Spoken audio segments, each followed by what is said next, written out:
السلام علیکم جی، امید ہے کہ مجھے سننے والے سبھی خیریت سے ہوں گے، اور اگر نہیں بھی ہیں تو ٹینشن نہ لیں، آپ جلدی ٹھیک ہو جائیں گے انشاءاللہ۔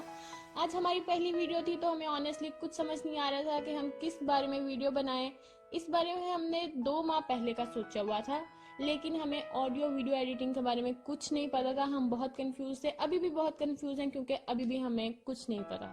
جب ہم اس بارے میں سوچ رہے تھے ٹاپک وغیرہ کے بارے میں، تو پھر ہم نے سوچا کہ کیوں نہ آغاز سے ہی کیا جائے، تو اس لیے سوچا کہ کیوں نہ دنیا کا آغاز بتایا جائے آپ کو۔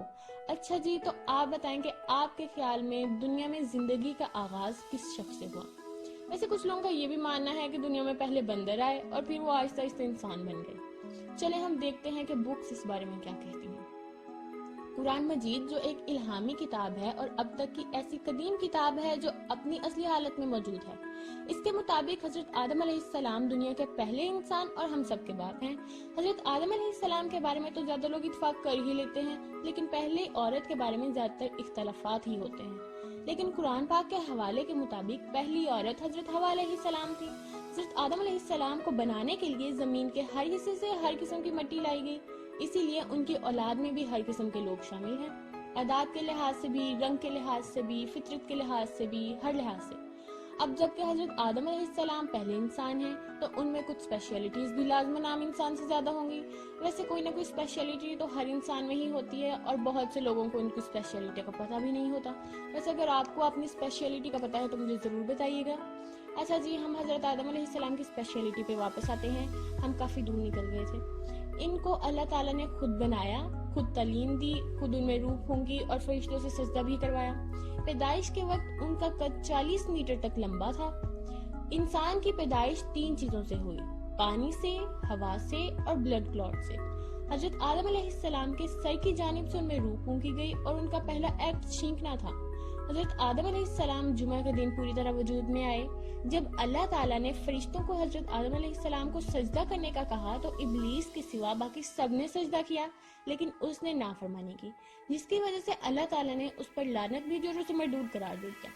اللہ تعالیٰ نے حضرت آدم علیہ السلام کو جنت میں داخل کیا جمعہ کے دن، لیکن ان کے پاس کوئی ساتھی نہیں تھا، جس کی وجہ سے وہ اداس رہنے لگ گئے۔ پھر ایک دن اللہ تعالیٰ نے حضرت آدم علیہ السلام کی پسلی سے حضرت حوا علیہ السلام کو تخلیق کیا، اور پھر دونوں جنت میں ہنسی خوشی رہنے لگ گئے۔ پھر شیطان سے یہ ہضم نہیں ہوا اور شیطان نے انہیں وہ پھل کھانے پہ بہکایا جس کھانے سے اللہ تعالیٰ نے منع کیا تھا۔ اس لیے ایز اے پنشمنٹ اللہ تعالیٰ نے ان دونوں کو زمین پر الگ الگ بھیج دیا۔ پھر ان کے کافی معافی وغیرہ مانگنے کے بعد اللہ تعالیٰ نے انہیں معاف کر دیا۔ زمین پر آنے کے بعد انہوں نے جو سب سے پہلی خوراک کھائی تھی وہ روٹی تھی، جس کے دانے جنت سے آئے تھے۔ پھر انہیں اگا کر فصل تیار کی گئی اور روٹی بنا کر کھائی گئی۔ حضرت آدم علیہ السلام کی زندگی میں ہی ان کی اولاد کی تعداد 4 لاکھ ہو گئی تھی۔ ان کی عمر 960 سال تھی۔ ان کی وفات جمعہ کے دن ہوئی اور کفن اور خوشبو وغیرہ جنت سے آئی تھی۔ ان کی آخری خواہش جنت کے پھل کھانا تھی، جو کہ پوری نہ ہو سکی۔ دفنانے کا طریقہ فرشتوں کے ذریعے اللہ تعالیٰ نے بتایا تھا، اور تبھی سے قبر بنا کے دفنانے کا سسٹم چلا آ رہا ہے۔ اچھا جی، اب اس پورے واقعے سے کچھ باتیں کلیئر ہو جاتی ہیں۔ ایک تو یہ کہ انسان شروع سے ہی انسان تھے، بندروں سے انسان نہیں بنے، اس کا کوئی لاجک نہیں ہے۔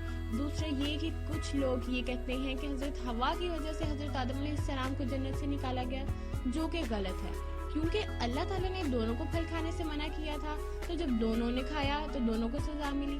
اور تیسرا یہ کہ کچھ لوگ، جن میں بھی شامل تھی، سوچتے ہیں کہ جب اللہ تعالیٰ نے حضرت آدم علیہ السلام کو بنایا تو حضرت حوا کو تخلیق کرنا تو کوئی بڑی بات نہیں تھی۔